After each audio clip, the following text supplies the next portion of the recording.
ट्रीस्केप 2026 और इसके उद्देश्य के बारे में जानने के लिए हमारे संवाददाता शमीम अख्तर ने बात की centre for international forestry research और international centre for research in agro forestry के कंट्री डायरेक्टर मनोज डबास से।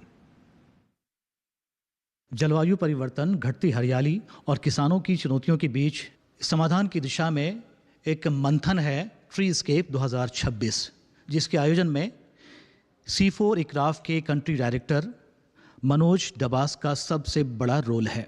आइए उन्हीं से जानते हैं कि ये क्या है और किसानों के लिए ये कितना अहम है। ट्रीस्केप्स 2026 उन सब स्टेक होल्डर्स को एक मंच पे लाने का प्रयास है जिनकी आवश्यकता भारत को अपनी पूरी क्षमताओं के इस्तेमाल करने के लिए पेड़ों की पैदावार बढ़ाने के लिए ज़रूरत है। ट्रीस्केप 2026 और दक्षिण एशिया के लिए क्यों अहम माना जा रहा है? दक्षिण एशिया विश्व का एक बहुत घनी आबादी का क्षेत्र है और जिसमें इकोनॉमिक डेवलपमेंट भी बहुत रैपिड स्पीड के ऊपर हो रही है, जिसके कारण ये क्षेत्र अपनी क्षमताओं के अनुरूप वृक्ष आधारित वस्तुओं का निर्यात के बजाय उसके आयात के लिए बाध्य है। अगर ये अपनी एग्रो फॉरेस्ट्री का पोटेंशियल पूरा अगर प्राप्त कर सकें तो ये न केवल अपनी राष्ट्रीय ज़रूरतों को पूरा कर सकते हैं बल्कि आसपास के पूरे क्षेत्र में इन चीज़ों का विनिमय कर अपनी इकोनॉमी में काफ़ी इजाफा कर सकते हैं। एग्रो फॉरेस्ट्री और ट्रीज आउटसाइड फॉरेस्ट्स ये किसानों के लिए कितनी अहमियत रखता है? इन प्रयासों से अगर खेतों में पेड़ों की पैदावार और उन पेड़ों की उत्पादकता में वृद्धि होती है और उनको काट के बेच के और उनको विभिन्न वस्तुओं के उत्पादन के अंदर इस्तेमाल किया जाता है तो उसका सबसे अधिक फ़ायदा किसानों को होगा, जो कि आज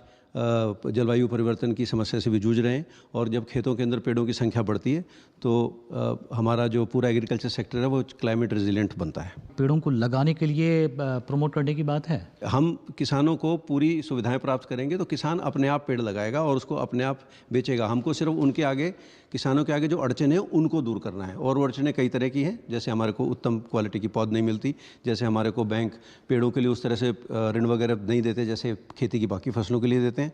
पेड़ों के खरीदने बेचने के लिए उस तरह का मंडी सिस्टम नहीं है जैसा कि खेती के लिए। तो अगर हम किसानों के आगे से अड़चनें हटा दें तो पेड़ों के जरिए हम देश के अंदर दूसरी हरित क्रांति ला सकते हैं। ट्रीस्केप्स 2026 से क्या ठोस नीतिगत फैसले आने की आपको उम्मीद है? ट्रीस्केप 2026 से हिंदुस्तान के लिए, भारतवर्ष के लिए एक रोड मैप बनाने में सहायता प्राप्त होगी, जिससे कि हम उन समस्याओं का समयबद्ध तरीके से और एक समुचित तरीके से उनका निदान कर सकें, जिसके कारण भारत वृक्ष संबंधी अर्थव्यवस्था में अपनी पूरी क्षमताओं का दोहन आज तक नहीं कर पाया। इस क्षेत्र में जो भी नीति निर्माता हैं या जो भी स्टेक होल्डर्स हैं उनके लिए आपका क्या संदेश रहेगा? वृक्ष को केवल एक उत्पाद के तौर पे ना देखें। जब हम किसी दूसरे देश से हम किसी लकड़ी की बनी वस्तु का आयात करते हैं तो हम वो जितने फ़ायदे जो पेड़ एक अपनी ग्रोथ फेज़ के अंदर देता है, मान लीजिए एक पेड़ 10 साल तक ग्रो करता रहा तो उस दौरान वो बहुत सारी सुविधाएं उस देश को देता है जहाँ पे वो पेड़ उग रहा है, जैसे कि ऑक्सीजन, जैसे कि सॉइल कंजर्वेशन, जैसे कि वाटर कंजर्वेशन, जैसे कि फ्लोरा एंड फौना के लिए हैबिटेट, जैसे के लिए कार्बन क्रेडिट से आए।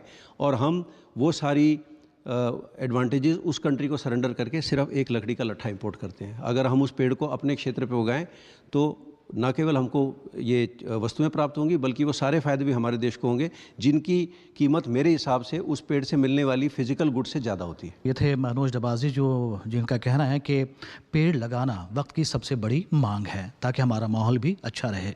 किसान समाचार के लिए कैमरा पर्सन सुमित के साथ मैं शमीम अख्तर, पूसा, दिल्ली। ब्रह्मपुत्र नदी पर बोगीबील ब्रिज का निर्माण कार्य पूरा हो गया है। प्रधानमंत्री मोदी के नेतृत्व में प्रगति यानी कि प्रोएक्टिव गवर्नेंस एंड टाइमली